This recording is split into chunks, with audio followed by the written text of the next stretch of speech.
Hello বন্ধুরা, তোমাদের AI knowledge stream চ্যানেলে স্বাগত। আজকের আলোচনার বিষয় হচ্ছে দশম শ্রেণীর মাদ্রাসা বোর্ডের ইসলামী ইতিহাসের চতুর্থ অধ্যায়ের একটি খুবই গুরুত্বপূর্ণ প্রশ্ন উত্তর।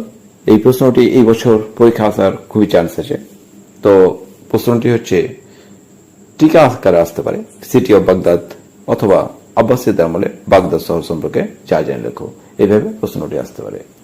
তো এখন পর্যন্ত যারা চ্যানেলটি সাবস্ক্রাইব করনি তারা অবশ্যই চ্যানেলটি সাবস্ক্রাইব করে দিও।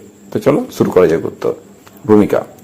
খলিফা আল মনসুর আব্বাসীয় সাম্রাজ্যের রাজধানী হিসেবে উমাইয়া আমলের সিরিয়ার দামাস্কাসের পরিবর্তে ইরাকের বাগদাদ শহরকে বেছে নিয়েছিল।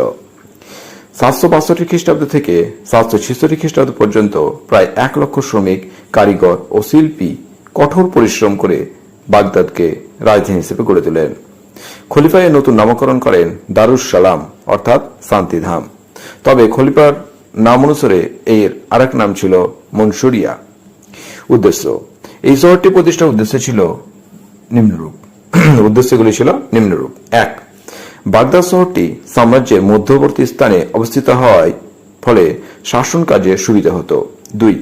শহরটি টাইগ্রিস নদীর পশ্চিম তীরে অবস্থিত হয় সামরিক ও বাণিজ্যিক উভয় ক্ষেত্রে স্থানটি গুরুত্বপূর্ণ ছিল। 3. বাগদাদের আবহাওয়া ছিল স্বাস্থ্যকর ও পরিবেশ ছিল মনোরম। তারপর পয়েন্টটি হচ্ছে শহরের বর্ণনা। পবিত্র নগরী বাগদাদ ছিল গোলাকার প্রাচীর দিয়ে ঘেরা। রাজধানী কেন্দ্রস্থলে ছিল খলিফা মনসুরের রাজপ্রাসাদ, জামে মসজিদ, প্রশস্ত রাজপথ, সুসজ্জিত তোরণ, কৃত্রিম ফোয়ারা এবং ফুলের বাগান। রাস্তায় মোড়ে মোড়ে পুলিশ পাহারার ব্যবস্থা ছিল। বাগদাদ শহরের গুরুত্ব। বাগদাদ শহরটি নদীর তীরে অবস্থিত হয়।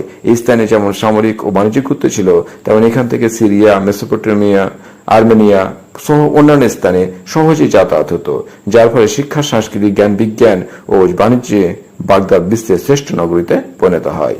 উপসংহার। সুতরাং উপরিত আলোচনা থেকে দেখা যাচ্ছে যে আব্বাসীয়দের আমলে তৈরি বাগদাদ শহরটি গুরুত্ব ছিল অপরিসীম।